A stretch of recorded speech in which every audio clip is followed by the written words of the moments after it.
This is the whole thing in case they want to do something else.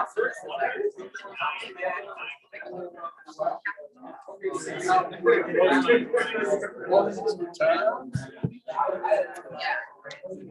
I'll do this side. I only print that one. But the rest of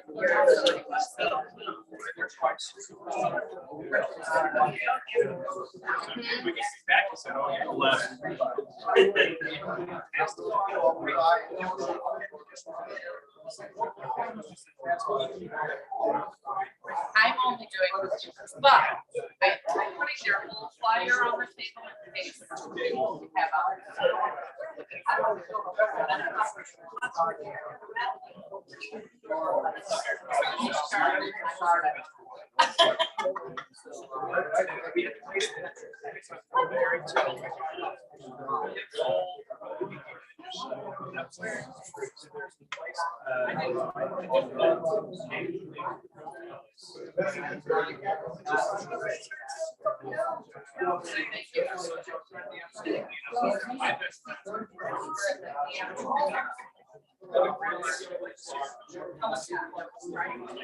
I'll let them know about your event. And then I'm going to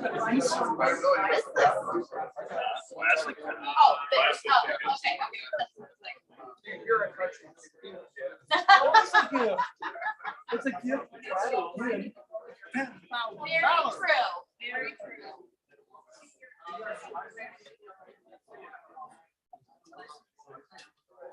All right.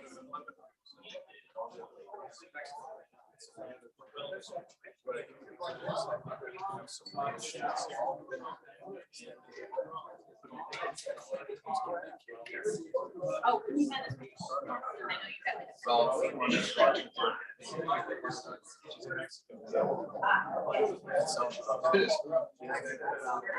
Hello, troublemaker. Hi, troublemaker now. Well, I was wondering if I have any way to direct the hat. No, I can't. What can I do?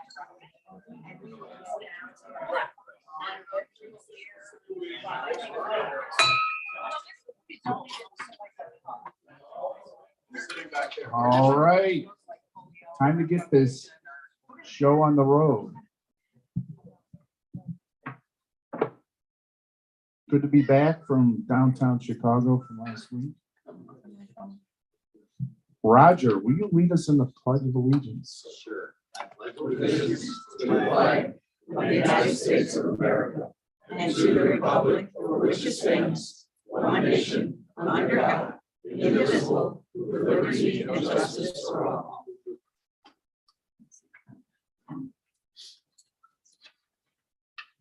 Wes, how about the four-way pack? My honor, four-way pack in the way I interact with voters. First, I will have the courage to tell the whole truth. I will be kind in the way I tell it. I will be fair and not seek selfish advantage. I will have an open heart and an open mind. Jeff, can you lead us in the invocation? Think about it. Dear God, we give thanks for this day, the sunshine and all, and for the guests that are with us. We ask a blessing on the Rotarians here and around the world and the projects that they're involved with. Bless this food and this meeting to our use. We ask this in your name. Amen. Please be seated.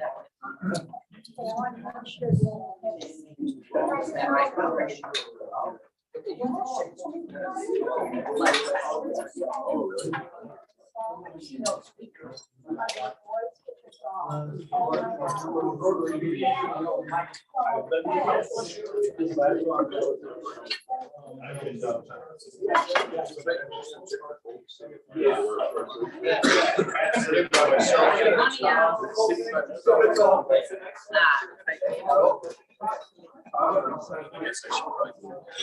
I'm gonna eat that all. Over here.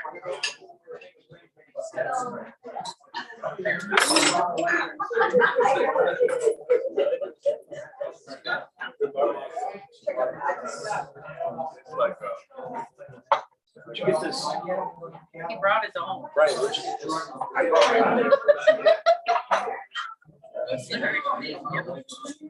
I was like, oh my gosh, what a great idea. All right, let's take a moment to welcome our guests. And I believe we only have one. Yeah? Or Pat? I'd like to introduce our speaker. Thanks so much. Daniel Summins.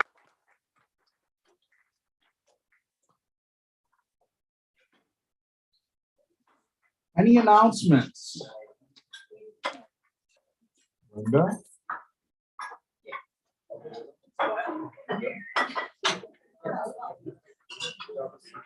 I know that you've already heard me talk about this. Hello, Friendly Club. We are doing a computer recycling event Saturday, February 18th at Poplar Creek Bulls Bar Down Sports Grill. There's a list of here of what this particular recycling drive is going to accept. If anybody wants to come sit with us from 10 to 2 to help bring PCs in from cars and do that kind of thing, feel free to volunteer. Come on over and join us. We'll have the coffee. There may be cocktails. It is at the bar. But for those of you who have other electronics that you may wish to donate, as a club, I'm thinking that we could do the other things if you'd like. And I gave you a whole list of them here for the PCs for people. They collect a lot of different items. They are a certified scrubber of hard drives and they recycle responsibly. So they're a really good organization for our community service committee to team up with. So thank you very much. If you have any questions, let me know. Eileen. At this point, I think there's just 2 people. Is there anyone here that knows for sure that they can be there at all on the 18th? That you can start getting some names. Anybody? And we'll send out a general blast to the club and see what we can do. Thank you. It's 2 weeks from tomorrow then. There is a sign up on the website. Brian took care of that for me. Thank you. Thank you. Hopefully it works. And yes, I have almost 20 computers already. Woohoo! Wow. Hello, Friendly Club. Hello. So I'm here not to take your money and fun and frolic. I'm here to talk about something that's going to be occurring. May 6th, we're having the Classic. Most of you remember that our auctioneer was here and was talking about trips and things of that nature. We're going to, Tom's going to put up a video of 2 of the places where we're going to have trips down in Mexico. They're 5-star hotels, resorts. So it's really outstanding. He also came up with the bid cards where everybody will have a number. And we're looking for someone to sponsor the bid cards. So picture this, there's 500 people in the room and every one of them holds up their bid card and the sponsor's name is on each bid card. So if you know of anybody who would like to have the honor of being the sponsor of the bid cards, let us know. Well, it's $1,500 to be the sponsor to get your name out. So let us know. Yes, Eileen. Could it be in, like if they donate something that's worth $5,000, if they could be for the auction, if they could then do the. We would, if they donate something of that number, we will accommodate them, yes. Okay. Now, the other thing is, we have one of our cutest members walking around the room handing out envelopes. So Barry Christian is handing out tickets to the Classic. you can use these tickets to give to your friends, acquaintances, relatives, or anybody else you know. And of course, when the Better Unite website goes up, then you can have people sell tickets that way. We're looking to, the room only holds 500 people. So get your tickets out, get your people in, because we are going to fill the room this year. That's our goal. So everybody, it's time for the classic. Let's get going. Bye.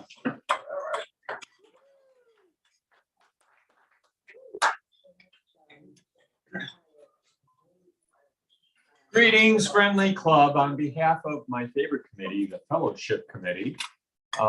It's February, so we normally don't have an event in February because a lot of us are frankly in the islands or in warm places. But we're going to try to compensate for that. For the rest of us who are condemned to be here in Chicago for the winter, and that is a trip that probably will be the first or second Sundays in March. We're going to the Chicago Botanical Garden. We'll be bused there by the same bus that's been taking us on our Chicago trips. So no driving, no parking, no crazy police or other crazies coming. And it's kind of nice. So you walk in the late afternoon through the beautiful flowers and the arrangements and such. And then the buses come back and they take us to my absolute favorite Greek restaurant, the Greek Islands, where we sit and have oopa. So we'll send out a flyer. I'll get something formal put together. But it's going to be one of those days, depending on the bus, and hope that you guys will come out. We already have 5 or 6 people signed up for it, and I haven't even written it up. So there it is. Oops. Take care. Have a great lunch.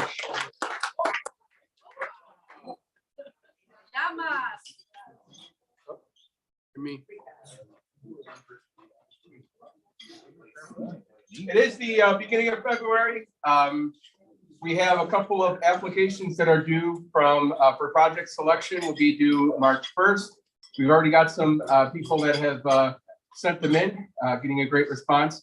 Also scholarships, if you know of anybody that has seniors in high school at the District 211 schools and they live in the Schaumburg Park Township, we've got those. They're all on the front page of the website. Right on the upper left-hand side, you can click on any of those applications. We do have the public relations out, and we keep an eye on the Daily Herald to see it should be in there any day now, because I see every other Rotary and every other scholarship thing in there. So they better do ours sometime early next week. Did we reach out to the schools to let them know that? We did. Schools know, district knows, everybody knows. Just trying to get more and more people. That's it.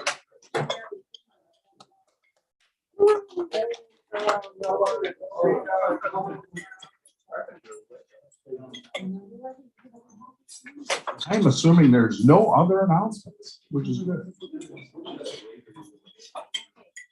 All right, who's happy? Come on, somebody's happy. Alan. So I have 5 happy dollars for 2 people. One is for Linda Dressler, who was last night as president or chairman, or whatever her title was, of the Hoffman Estates Chamber of Commerce. It was very nice there. She gave a great speech, even though she did start crying. So it was wonderful. Congratulations, Linda. That's only one of the 48 committees that Linda is. The other is Bruce Stockey. Bruce is in charge. He's putting together the application for our license for the classic with the Village of Schaumburg. I did the one for the Village of Hoffman years ago. It was 2 pages. The Village of Schaumburg wants 18 pages, kind of blood. So thank you, Bruce.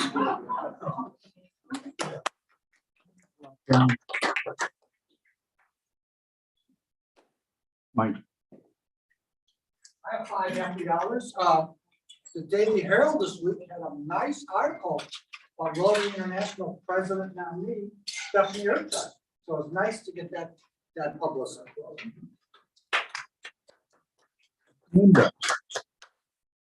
I have 2 happy dollars with the help of some of you here at the club and with the help of people in the Hoffman Schaumburg community, the pajama drive that Jean and I do. We delivered the pajamas Wednesday, and we beat our record from last year and delivered 358 sets of pajamas. I think most of you know that our son was considered an expert in the field of pyrotechnicians. Shot fireworks shows all over the Midwest. And the one that I think he enjoyed the most was a fireworks show that was shot from a footbridge that went over the Fox River between East and West Dundee.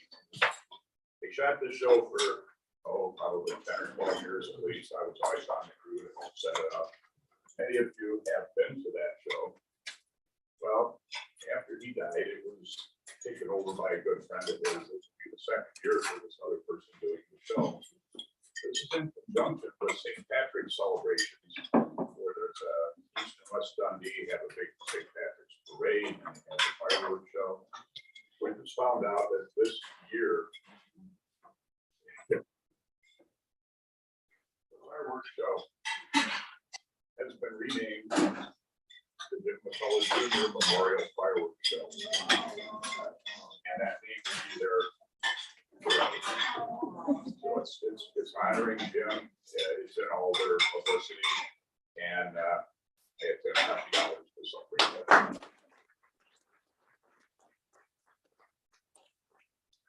Roger. If I had $5 and 4 years for the McCullough, I have $2 because Renee is going to Mexico and she agrees.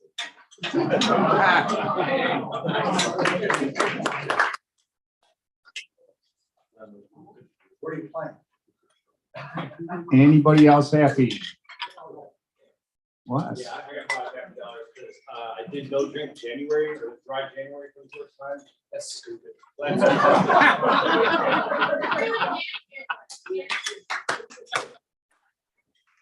Oh, that's. Yeah. Oh, God. Wow.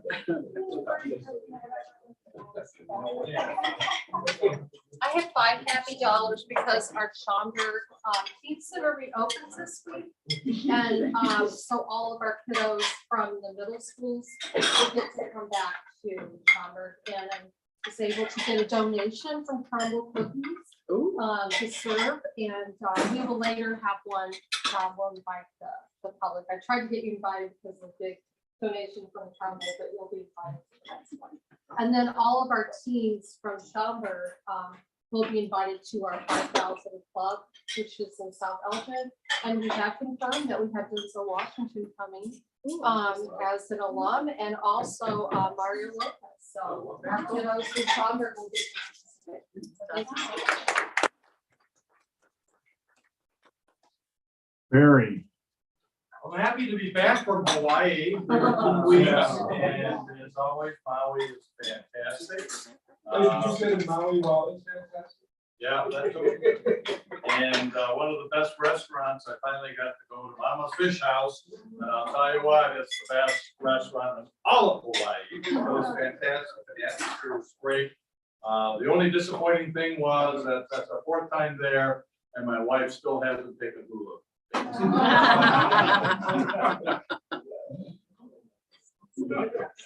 Anybody else happy? Anybody else? Really? You sure? All right, Gene. All right, well, I have 2 happy dollars for my daughter.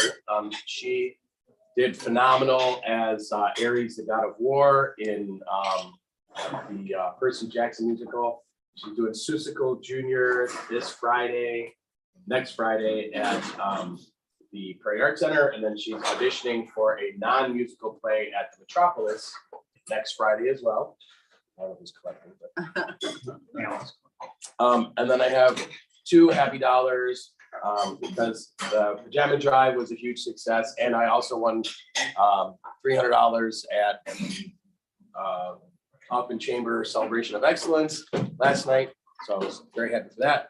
And then I have $3 happy because I'm continually amazed at the life lessons I get taught by Alan Gay. I could not break him away last night from talking to two very young, very pretty individuals. And he taught me that no matter how messy your hair is, you can still talk to pretty young women. Look at that, look. I could think it about thinking. Is that the picture you made? No, I didn't think you didn't put it up, so I didn't think you got it. Oh, well, this is my badass daughter, and as Ares, the god of war. She had a baseball bat. She kind of reminded me of Negan from. She reminds me of Sandy from Greece, and when she changes into it. Yeah, fancy. All right. Time for the Queen of Hearts, which we didn't get the board. Rachel, can you go get the Queen of Hearts? Yep.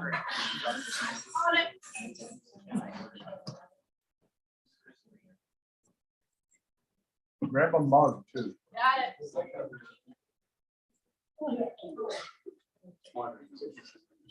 All right, well, while she's gone, I will shuffle.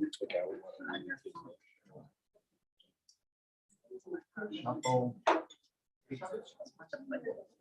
I'll shuffle. All right, can you read all those names?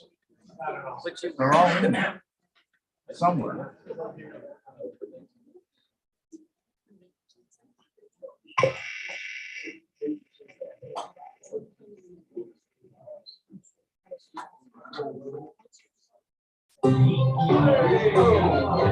Nancy Redmond won.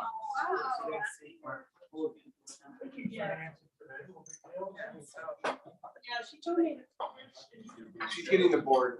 She's getting the board. And I'm sure it's more than $3,130 because some of us weren't here last week.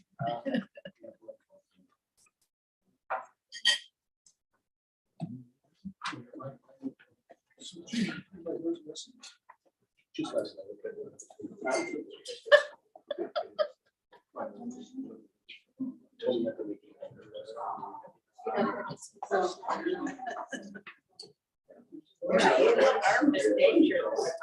Yeah. Got the cutter out. Back up. Entertain us. Well, Aries likes to look. Oh, now. You already do it? No. Oh, yes. How many queens are left? Only two. Oh, two left. 25. What's 25? I'll let you do it. Well, Nancy.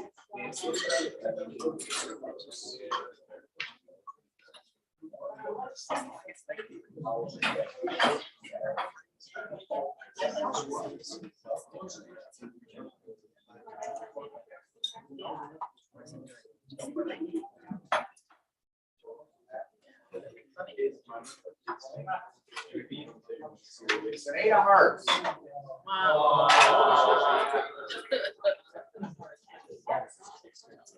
So you might wear that.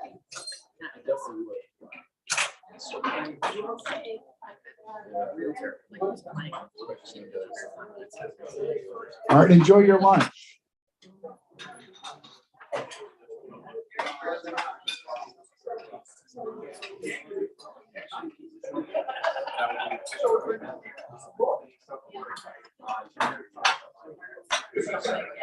Right. Because my hair was so yellow.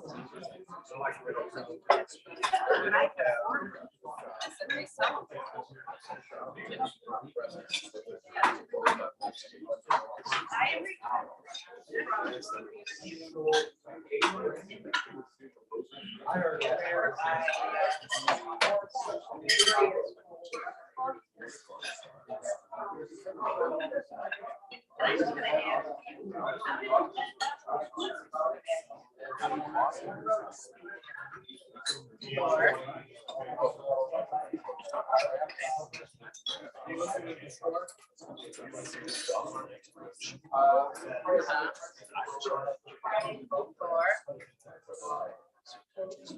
Oh.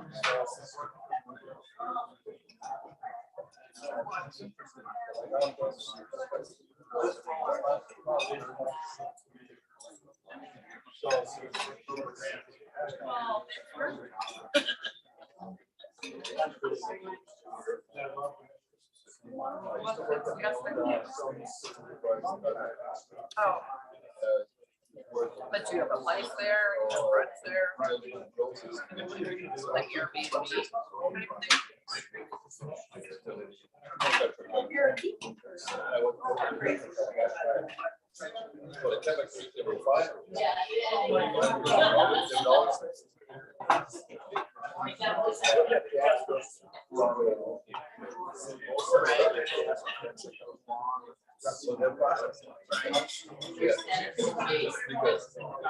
All of us have to say, yes, yes, yes.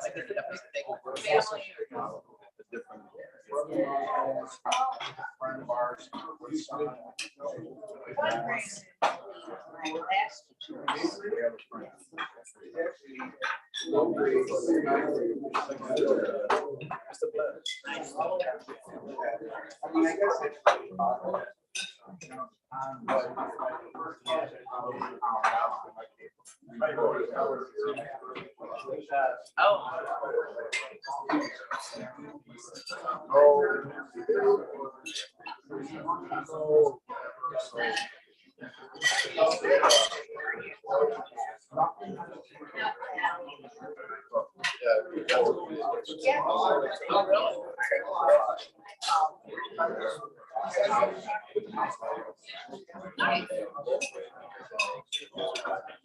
That's not always easy to sell. Very seldom, I usually. We've just started Gina's wife. And another realtor, Mary. We go like on a long fall weekend, like we're together. But we did talk at one point, didn't we, about buying a condo in Florida or doing something?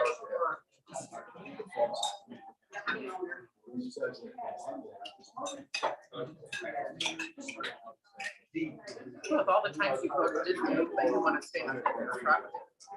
Very museum.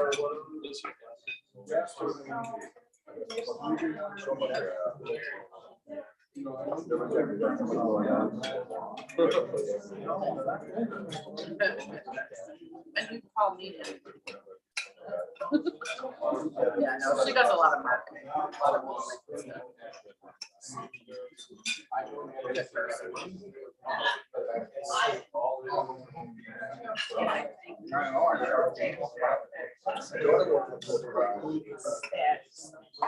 Kind of is, but we won't go there.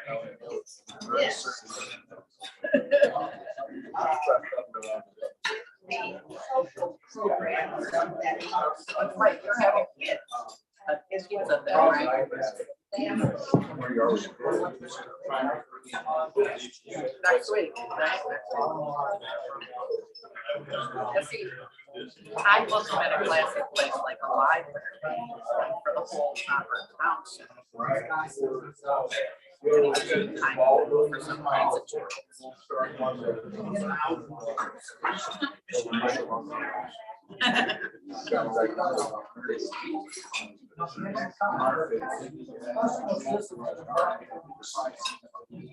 Are you in weather?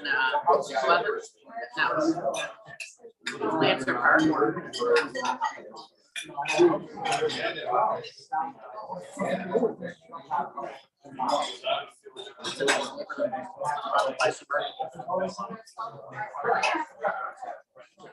I know when I was with a different company, I ended up getting a listing on there right on Weathersfield. Nice house. It was like a personal referral.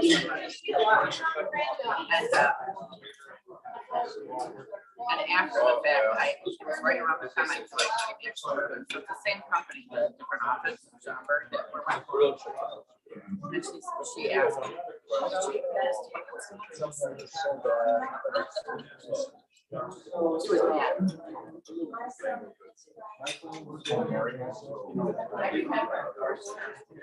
like this personal referral.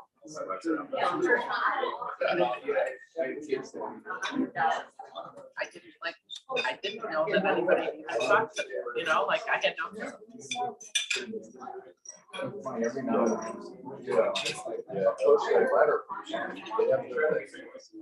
Yeah, those are folks.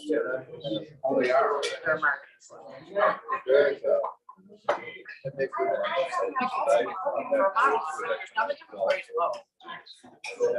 What the person really is trying to do is to sell their house. Oh, sorry, fire just one. But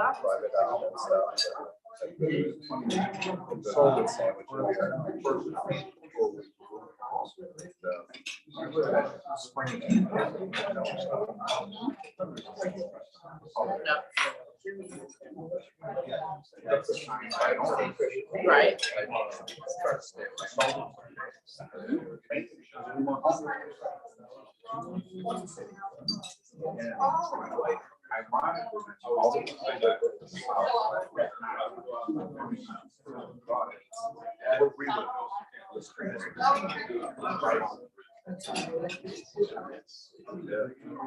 That's like that, they're trying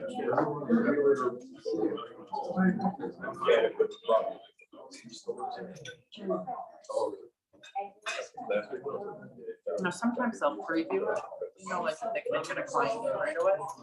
A lot of times they're trying to get you to listen. We have. Right.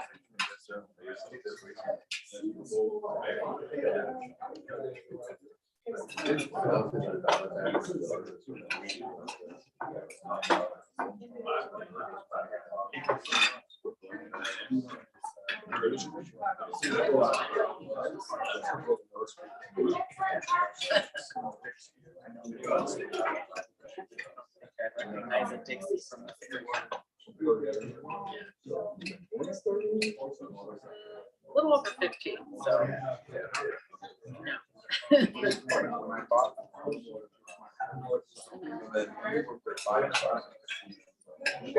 Where were you coming from? Oh, okay. We looked at these houses, hotel road.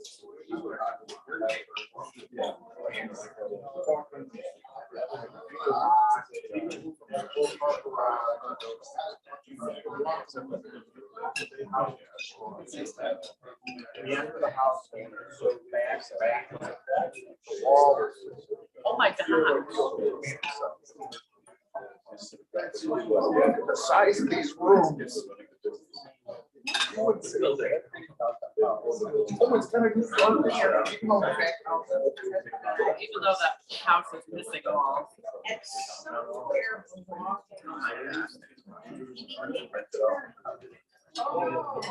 Well, you know, we can't assume what our need is gonna like or not like, or what to fix or not fix, so I guess, but I didn't at some point start. Looking at this house, please notice. I'm sure I got. Please notice, we just enter through the bathroom.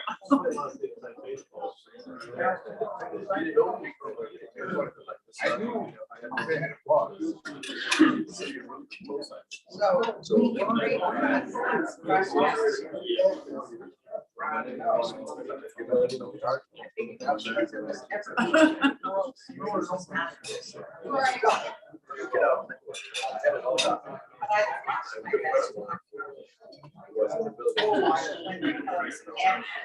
During the downturn, something over on Pleasant, you know, it's one of the bigger houses, you know, right there.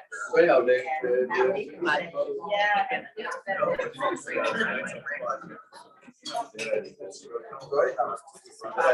lot of these places are in time. Still, there are a few today. One was in Weather, one was in Lake Park that I went to just about 2 months ago. If exciting, some kind of waiver for something's going on the property. So we walked in one, wherever the streets are, where they are. We walked in, it looked fine, like it was outdated, right? And it was a split level with a sub basement. My wife goes to the mall. The kids are, somebody's were looking for, you know, something that they can fix up anyway and get it ready and whatever. I'm like, this is great. And then the sub basement door, the walls all the way up to the floor. The sub basement. I live in Palestine, but I live And they still are considering. It's not much. Golf course is like-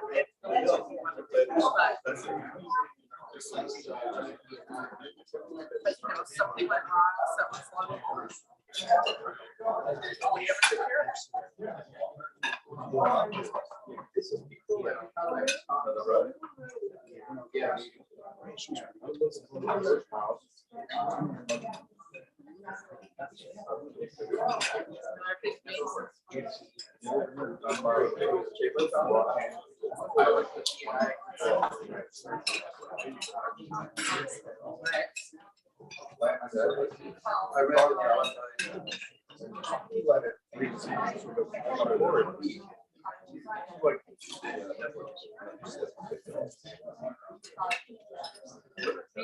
Well, that's gonna affect the other, probably affect the other ones, right?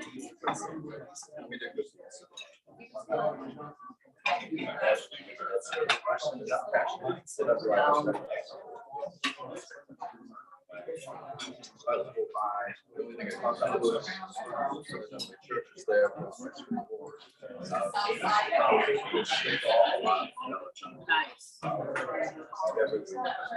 It is a busy street. Did you have enough room to get in and out of your driving, whatever?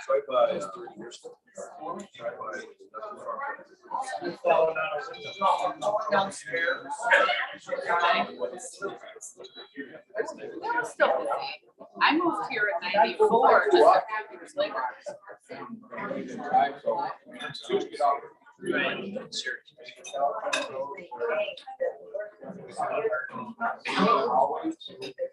I moved to Hopkins 5 years ago. You do the work yourself.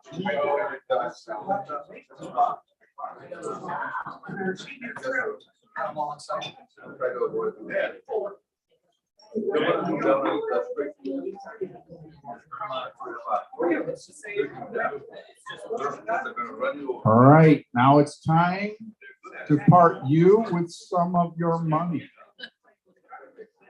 I'll welcome up the illustrious fine master, Mr. Alan Gage.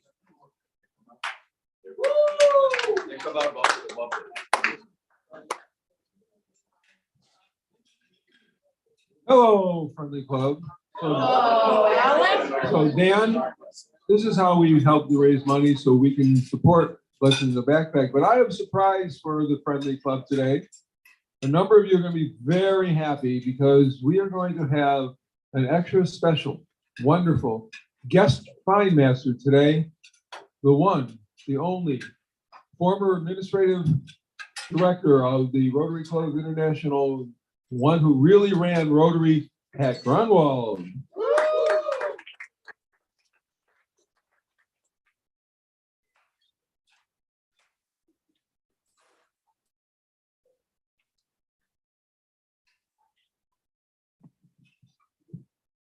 Alan is a hard act to live up to, but I will give it a shot today. And we'll start with all of the usual fines and get those out of the way quickly. If you were late, $2. If you are not wearing your PIN, $2. Oh, yes, please.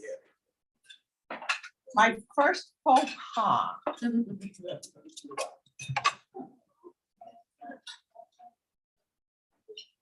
All right, we had late, no PIN, and no badge. And if you happened to come in the exit only driveway this morning. Oh, she's eyeing somebody. That'll be another $2. And you know who you are.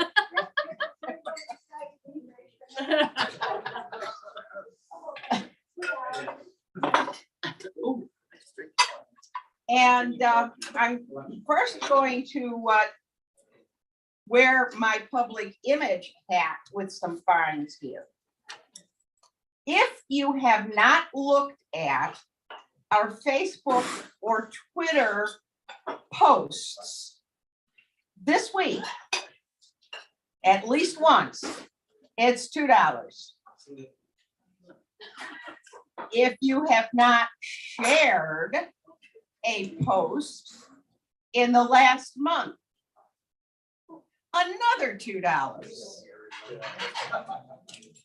If you have not found your way to the website in the last 2 months, for any reason, even to look up someone's phone number. Good question, Pat. Are you able to double check on that? On some of them, yes, and I won't tell you which ones. But we're on an honor system here because after all, is it the truth?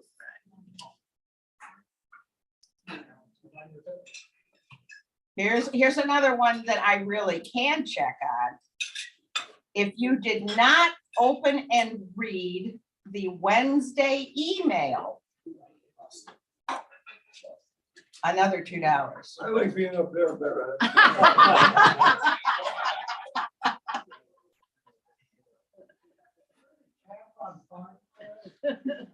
Can we have Alan back?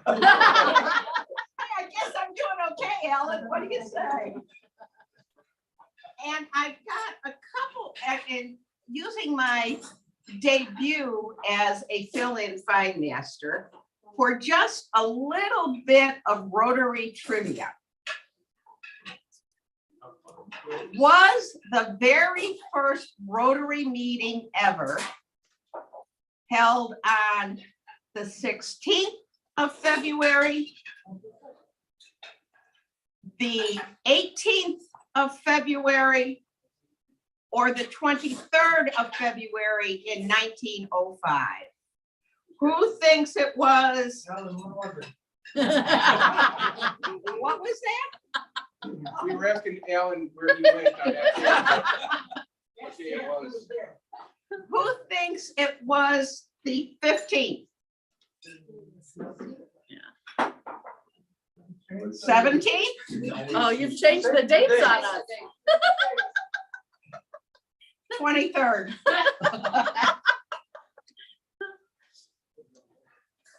Maybe my eyes aren't as good as I thought they were. What year did the Rotary Foundation begin? 1916, 1917, 1918. Who thinks it was the 16th? There's 16.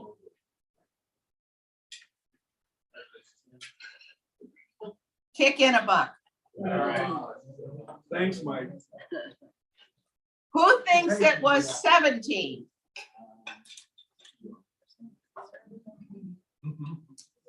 You three are correct. If you haven't had your hand up yet, it's another $1.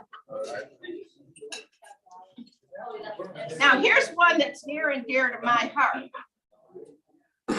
Women in Rotary. There are women in Rotary? Yeah, they finally let us in. And that's actually another whole story that would make a good program. But anyway, women in Rotary. When were women first admitted to Rotary in the United States? 1987, 1988, or 1989?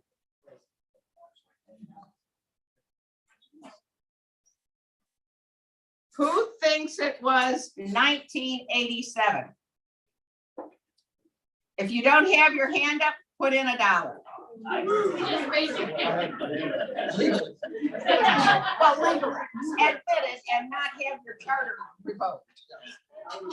And I think if you haven't had dinner, the first lady in Rotary, you should have all paid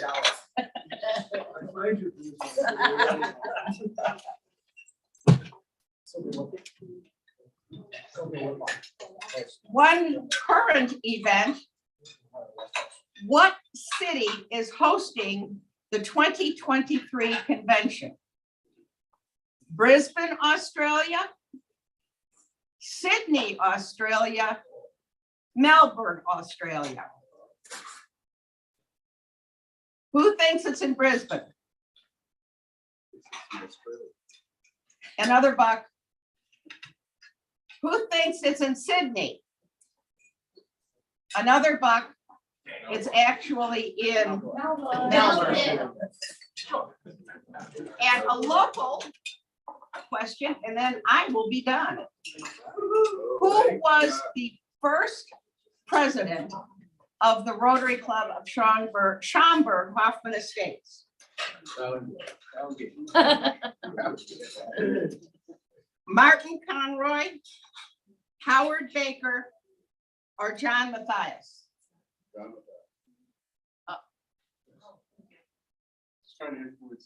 All right, who thinks it's John Matthias? Oh, he says it, but he's not raising his hand. I Look wasn't at that. looking around. All right, I'll pay the fine. Pay the fine. Who thinks it was Howard Baker? Good job. Anybody who didn't raise a hand yet, it's $1. It's on the press right there. That's a false statement. He was not the founding president of the Schaumburg Hoffman Estates Rotary. He was the founding president of the Schaumburg. Fair enough. All right. I guess you all get a free ride on that one. Randy, right? No. About that? No, you're still wrong. No, it was still Howard Baker, however you call it. And Good thank job. you all.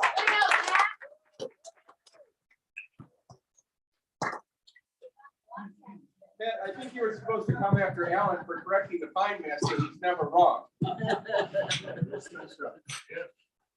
No, I know he'll be up there again, Tom. That's enlightening something. All right, I'd like to introduce our speaker, Dan Summins.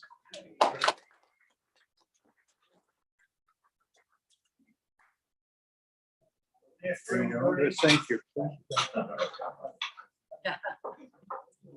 Hello, everybody. I'm Dan Summins. I'm the managing director of Blessing the Backpack, the Chicago chapter. And before I start my official remarks, I'd like to just say thank you to this group. I really learned a lot today. Eileen was telling me about the founding of our programs in the 3 to 11 high schools, or 3 of the 2 to 11 high schools. And they're still functioning today. They're serving lots and lots of kids, having a huge impact on those children and their families. And it wouldn't be possible without groups like the Rotary, and not just any Rotary, but you, the people sitting in this room. So I say that as a very sincere thank you, and I appreciate that, and I appreciate your ongoing support. And Pat, I wish you'd find a few more people so we could get a little more cash.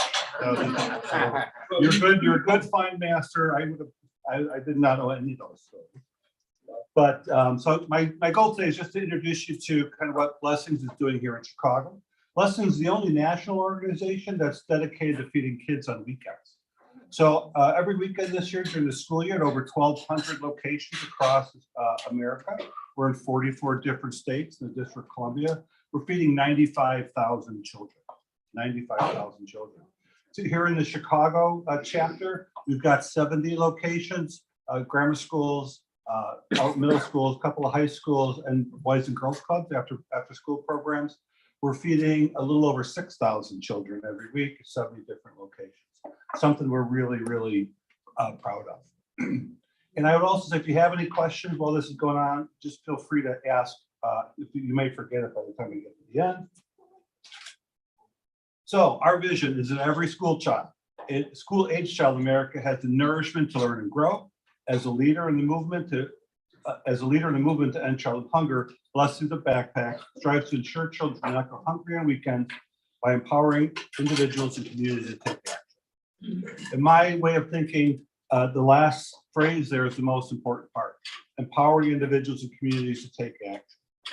You know, one of the things that I've been with Blessings just since the summer, but I've been in the nonprofit work for over 25 years. That is when nonprofits really work, they work in collaboration. Sometimes with government organizations, community organizations, corporations, or individual. But it's by letting people know that they can have an impact in their own local community that makes the biggest difference. That's when all those things come together. We really have success, regardless of the mission, whether you're feeding children or clothing somebody, education, it's a team effort. We need to wrap our arms around people in our communities that don't have some things that we may just take for granted. So as I mentioned earlier, our goal here in the Chicago chapter is 6,000 kids every week. There are about 40 weeks, 42 weeks in the school year. We're gonna have about 250,000 hunger-free weekends. We also work with a number of after-school programs and food pantries. They'll request food, and we'll provide food for them so that when their parents come in, the kids get a packet of food. So we know they're getting food over the weekend. The reality of childhood hunger.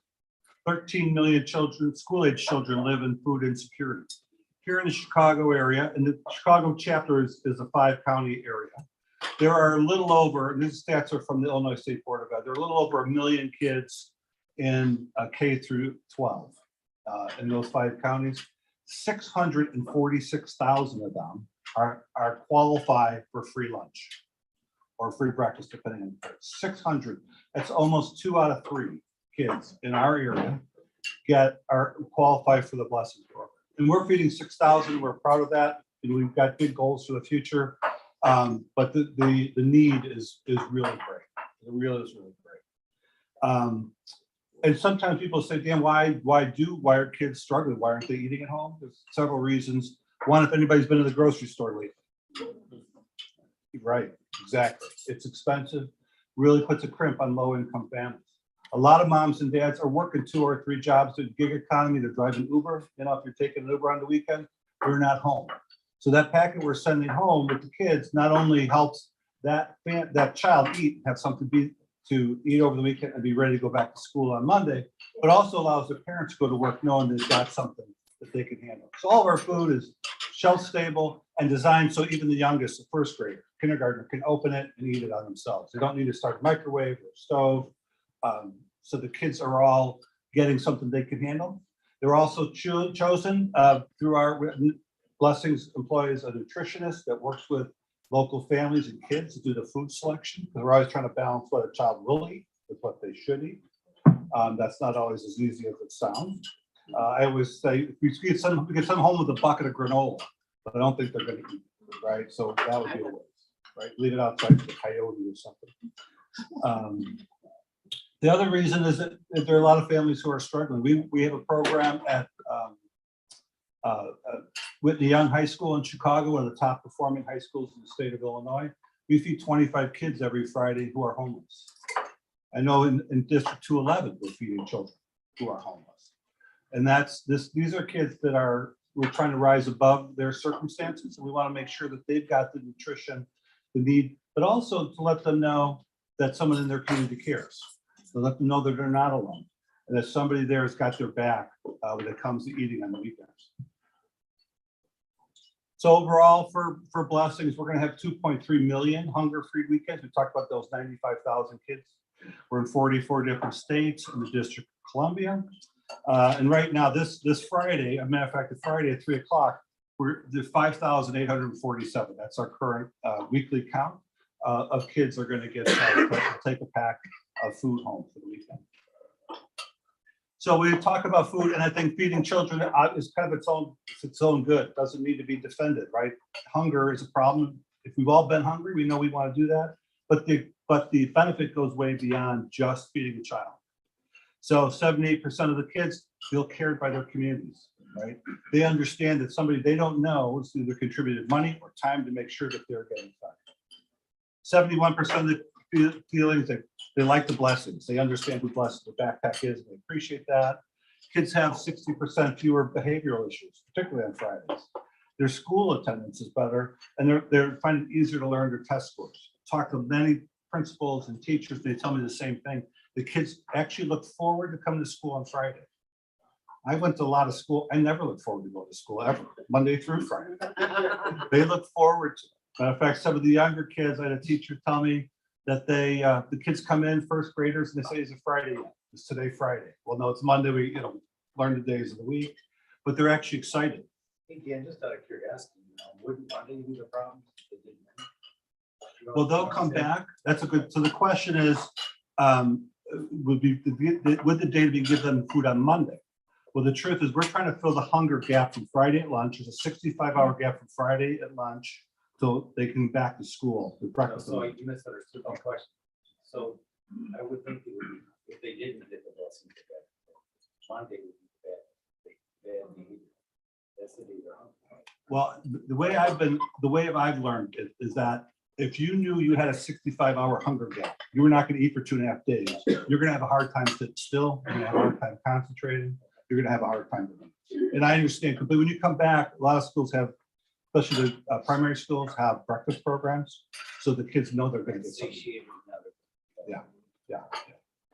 So the impact goes way beyond, and I hate to say just feeding children, because it is such an important fact. If families are able to go to work, they're able to kind of do the best they can to keep their stuff together.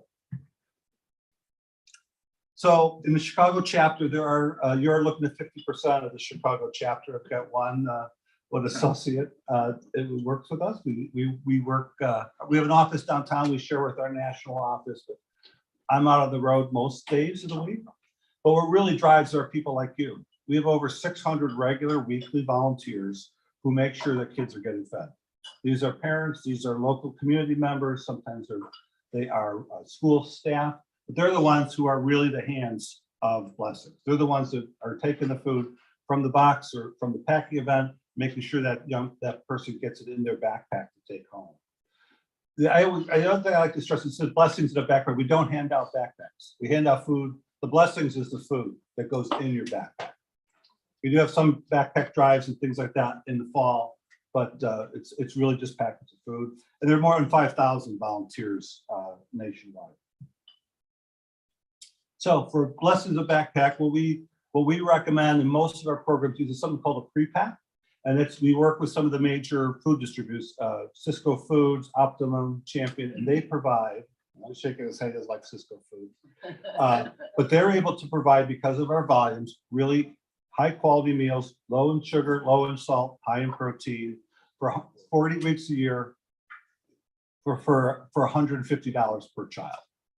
$150 per child. That's what it costs us total. And that includes all the accounting, insurance, everything. That's the full cost to feed a child. So that's what it costs us to feed a child.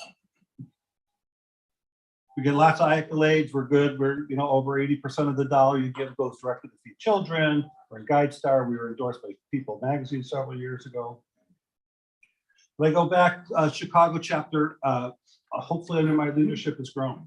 There's 646,000 children in our area who are food insecure. And I'd like to make sure that each one of them gets fed over the weekend. So it's 70 programs across the 5 county areas. We're doing about 6,000 kids a week. And we've got lots of corporate sponsors. I think after this meeting, I think I'm going to add Rotary to it. You guys have been amazing. So not technically a corporate sponsor, but again, so thank you for that. And so people ask, what can we do? We have lots of opportunities to be school investors, corporate sponsors. We host packing events. If you're looking for a hands-on event where we'll actually bring food to you and bags, and we'll get them in a line, we'll pack bags, put them in a box, and make sure they go to a local school. Make sure those kids, so you feel it really up close. We do a lot of nonprofits. We run golf outings, we call it the Tennis Classic. We do something I refer to as the world's best 5K. It's a do-it-yourself 5K. That do-it-yourself means you do it at your own pace, at your own place. So you don't have to get up on a Saturday morning. You don't have to train. You don't have to do anything. Just wear the T-shirt and you qualify. And our next event is something called the Race to Feed Chicago, and it's a competitive food packing event. It'll be on April 20th this year. And so we get teams of 8 to 10, and you compete against other corporate teams around the Chicago area to see who can pack the most. And that food not only goes to help children, but you get some bragging rights about the being fastest packers in Chicago. Where is that being held? That is going to be Protivity is one of our corporate sponsors. It's 110 North Wacker in Chicago. In the evening, yeah, so it's 6 to 9 o'clock on the 20th. But one of the things that really the strengths of Blessings is that we are in your neighborhood. So we're here, and I've got a couple of stats. I just looked these up this morning, and I have to put my glasses on. Today at Schaumburg High School, we're feeding 40 children every week. At Hoffman Estates, we're at 80, and at Palatine, we're feeding 76. That's almost 200 kids that we're feeding every week. And I happened to talk to one of the resource teachers at Palatine last week, and 22 of the kids they're feeding are chronically truant. That means they're not showing up for school. Yeah. You've got about 25 at Conant too. 25 at Cronin, okay. And they're using our food as an inducement to get kids to come back to school. You know, one of the reasons they don't come is because they're not eating, but they know if they can come in and they'll get food over the weekend. So they're trying to use that as leverage. But in those 4 schools, talk about the need, there are about a little over 10,000 kids in the 211 district. At the high schools, over 3,000 of them are free of reduced lunch. So that's the potential Blessings kid. And that's the only criteria is to be a Blessings kid, is to qualify or have your parents qualify for free or reduced lunch. And what is that threshold? It's 185, this is important, it's 185% of the federal poverty line. So it also depends on your family size. So a family of 4, I think the number is like $28,000 for a family of 4. Yeah.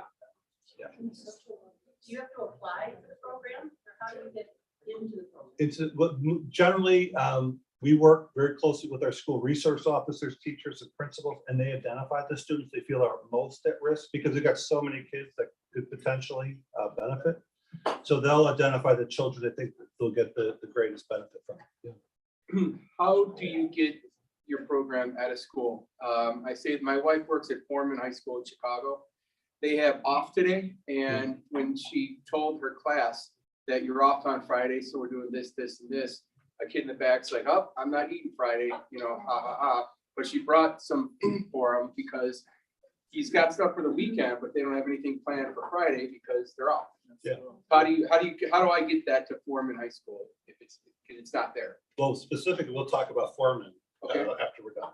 But the truth is, it's a marriage, right? So we have to find a funding source. We've got to find a school that's open and cooperative, that really wants to do it. We've identified the highest need schools in the area, and you know, one of the things I always remind people is that childhood hunger is not a city problem. It's not a suburban problem. It's not a Black problem. It's not a white problem. It's a societal problem. There's 640,000 kids in this area, and of every stripe that are hungry or potentially are food insecure. So it's about that marriage. Sometimes we'll find a local company that wants to do it, a Rotary group that wants to do it, and then we'll work with the local school district. Thank you. Yeah. I have a question. Yeah. Why is there such a deficiency in funding to take care of this situation? Why is there such a discrepancy with outside sources?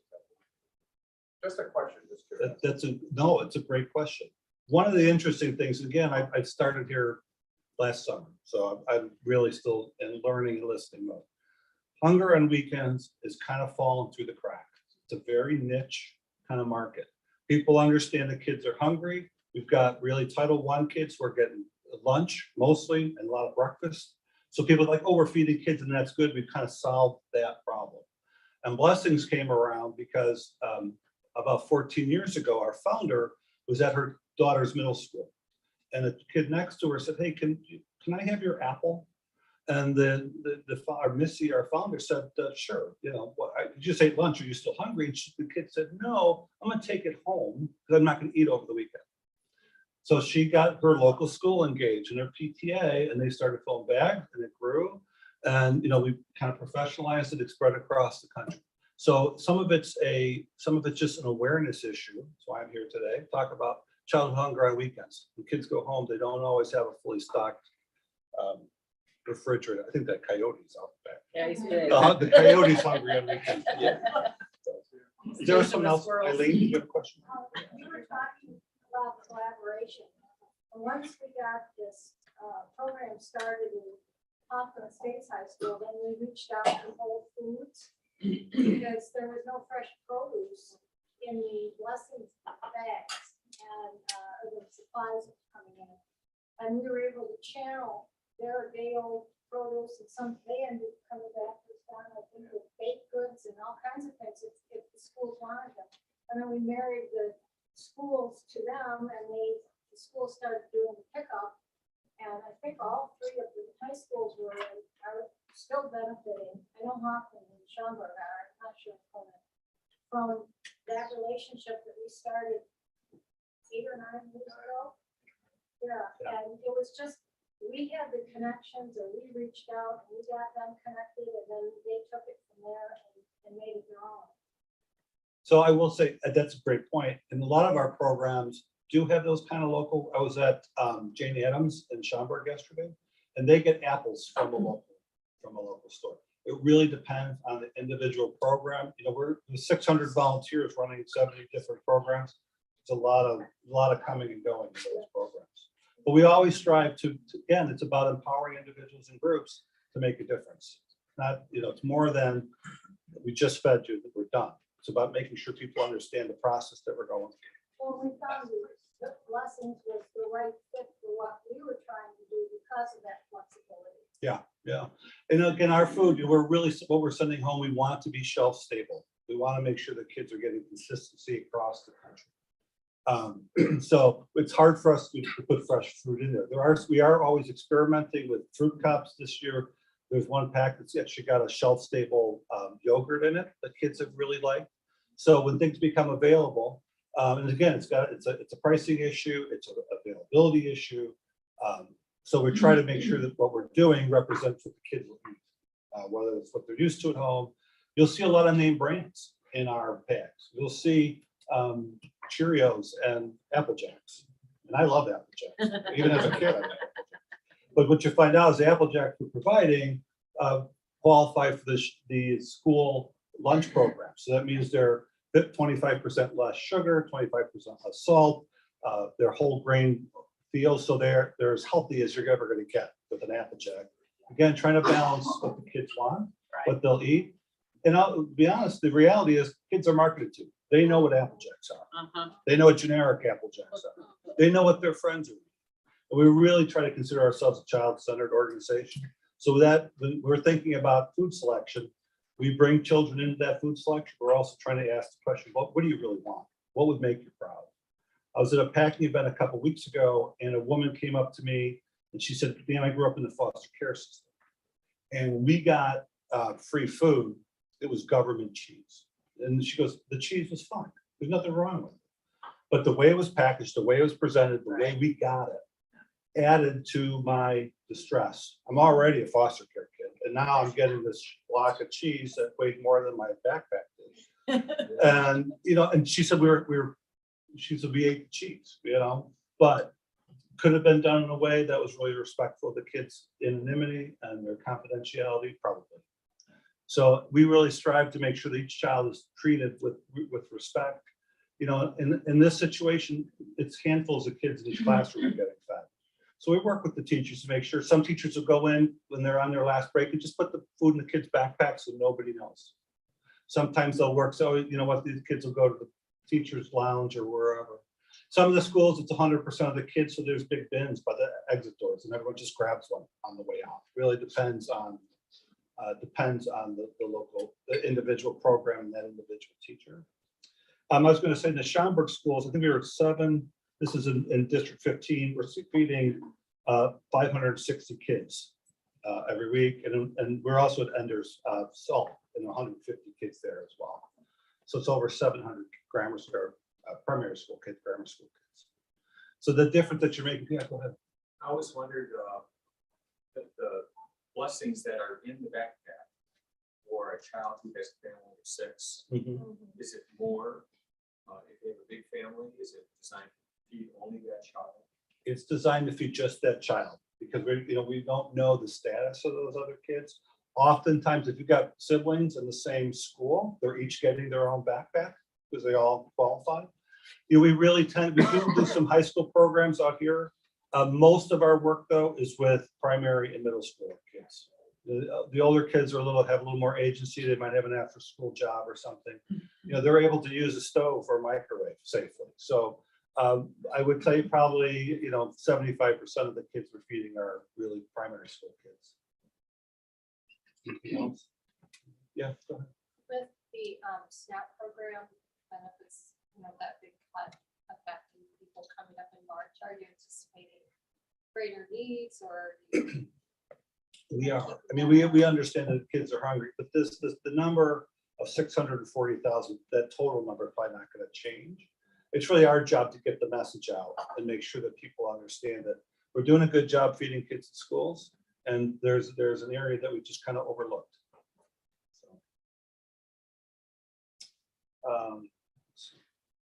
So we're talking about those. I use this for my corporate pitch too. So we're always looking for lead chapter sponsors, golf event sponsors. The packing event, if you're looking for a fun, hands-on way to feed kids, it's $7 per child we feed. We usually do 300 to 500 bags, so $2,100, $3,500.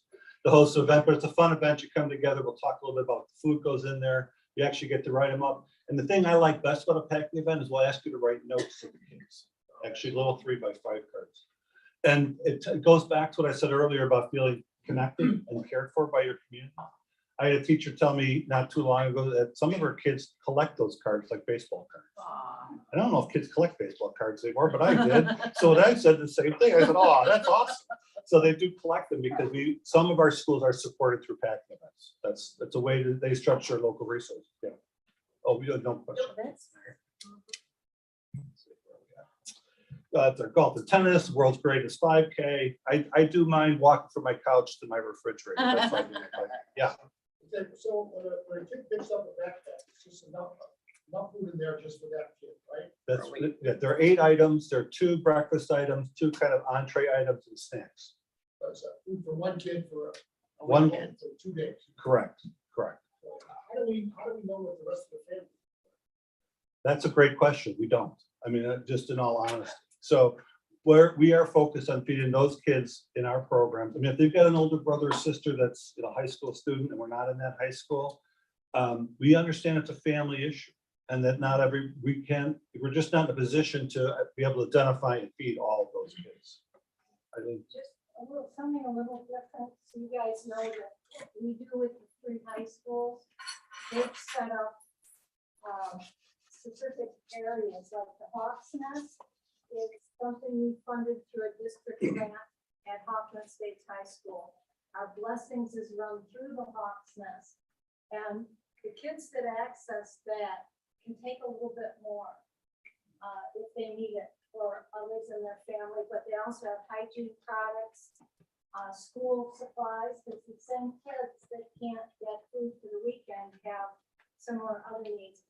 So the high schools have expanded it a little bit beyond what the primary schools are doing. And when we started, we were at the front end of a high school doing it, and we didn't have hardly any high schools at that time. And so it's more a little bit to cover some of those other things that you're talking about. But as Daniel said, if there are 3 kids, very often all 3, regardless of which grade, have been flagged by the school administration that they need help. So, but we heard from kids at the high school early out that they were sharing with their siblings, remember? Well, I'm sure they do. They were sharing. So that's when the school said, well, maybe we can find a way to put a little bit more in that bag for that kid. And that goes down to the local nature of the program. Talked about the volunteerism. They're really, every place we go, the program's got a little tweak, a little twist. In a lot of ways, Blessings is kind of the middleman. We take the resources and the schools that match up need the resources.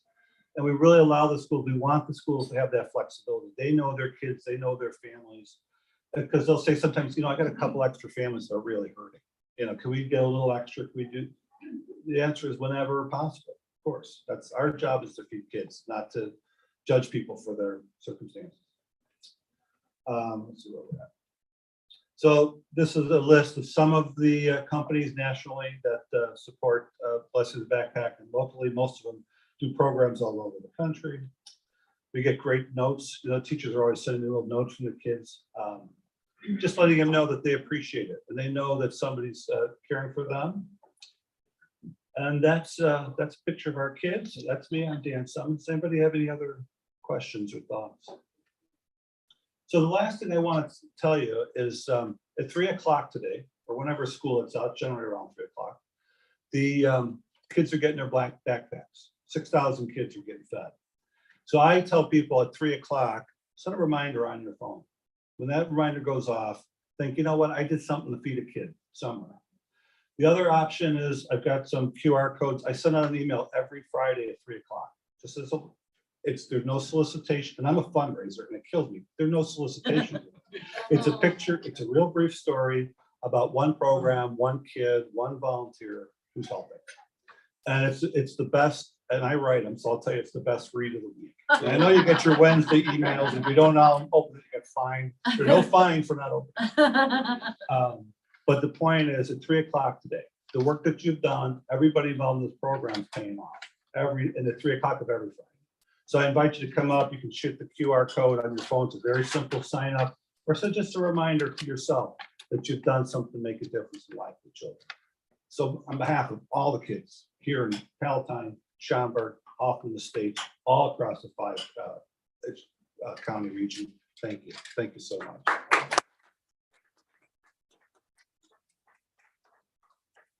And thank you for speaking to us today. The good people at Gigi's made this nice coffee mug for us with the 4-way test, which you're going to hear in a minute. We'd like to present. Thank you. All right.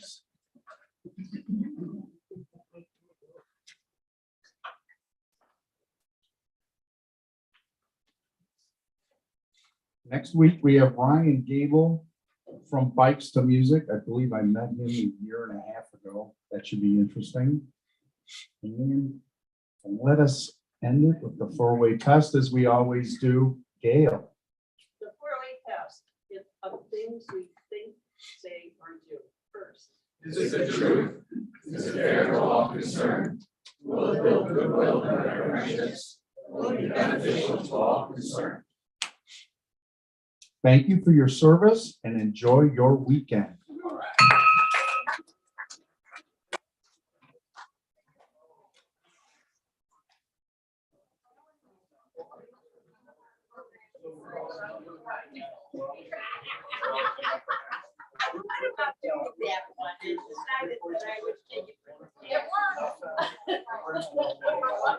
But it was not, it worked. Hi. What? Oh, yeah. Oh, exactly.